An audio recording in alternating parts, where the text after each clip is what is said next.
Hello everyone, and welcome to my very empty and echoey apartment in Philadelphia because I'm almost ready to move to Boston. The reason for that is because I am just about done with my doctorate degree in occupational therapy. I have one more week of academics to go, and then I'll be done. And to get a doctorate degree in occupational therapy, one needs to complete what is called a doctoral capstone project, which can be like a research project or quality improvement project, and of course I chose research about transit. Yes. Caleb did his research. And now I'm going to share it with you all. It is about transit and, of course, autism. So here goes. Also, the usual disclaimer that some people prefer autistic person, some people prefer person with autism, and I use both interchangeably to make everyone happy. About 2.1% of American adults have a diagnosis of autism, a condition with a wide array of presentations, but with common symptoms including difficulties with communication, processing, and self-regulation. Occupational therapists work with this population throughout the lifespan, including in the transition from an education setting to the wider adult world, helping them with the life skills that they need to survive and thrive. One of these skills is taking public transportation.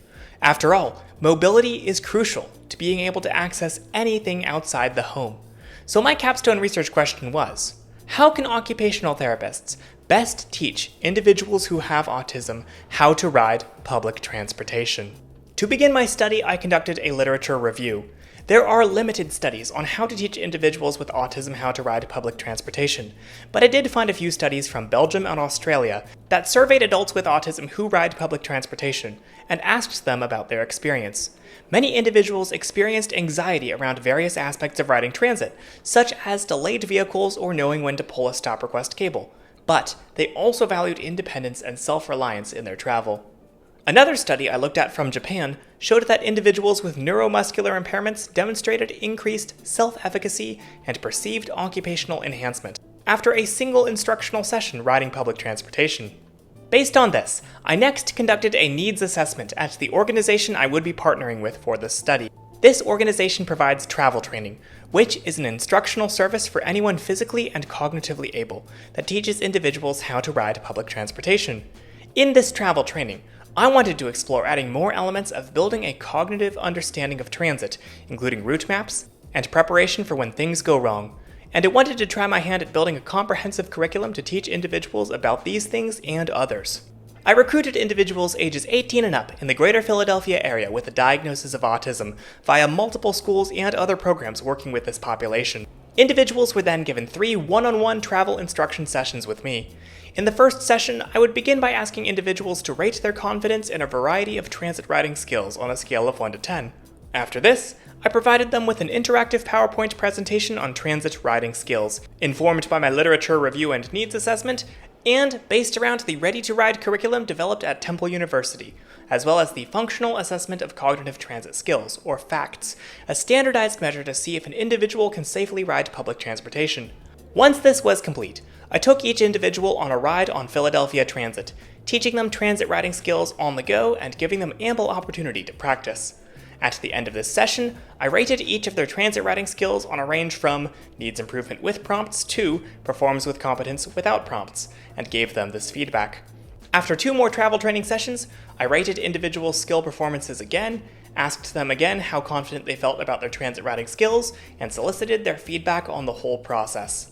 6 individuals were recruited and 4 completed the study, all between the ages of 19 and 22. Per their own report, 3 rode transit at least once a week with others, but none rode transit independently at the time of the study. Once I'd completed both observation surveys in the first and third sessions, I looked to see how many transit riding skills had seen increased performance in session 3 compared to session 1. On average, individuals in my study saw 28% of their transit riding skills increase by session 3, with a range of 9% to 45% of their skills. Multiple participants saw skill increases in map reading, app-based trip planning, and requesting bus stops. Interestingly, no participants saw increases in their street safety skills, and 1 saw a decrease. Participant feedback was recorded throughout the study to analyze strengths and weaknesses of the protocol. Strengths included observable participant engagement, especially with the PowerPoint, and at least 1 skill increase in every participant. As for limitations, participants reported confusion with the study's confidence scale, meaning this data was unreliable. Needs were also observed for increased focus on street safety, general map literacy, and follow-up assessments of general safety knowledge. Future travel training should emphasize as many of these as possible, as well as perhaps taking place over more sessions and involving more people. Overall, this study showed that interactive learning strategies, emphasis on cognitive transit routing skills, and the study and use of maps may lead to increased competence in transit routing skills in individuals with autism during travel training. So yeah, that is Caleb's actual research. And I am just super overwhelmed to be sitting here 1 week from finishing my professional degree after 7 years of academics and 1 gap year after high school, that is. And yeah, a lot to take in. I think I'm going to go eat some ice cream and celebrate. Thank you all for watching. The footage you've been seeing during this video is from a bunch of things I'm going to post in the future, so stay tuned for that and take care.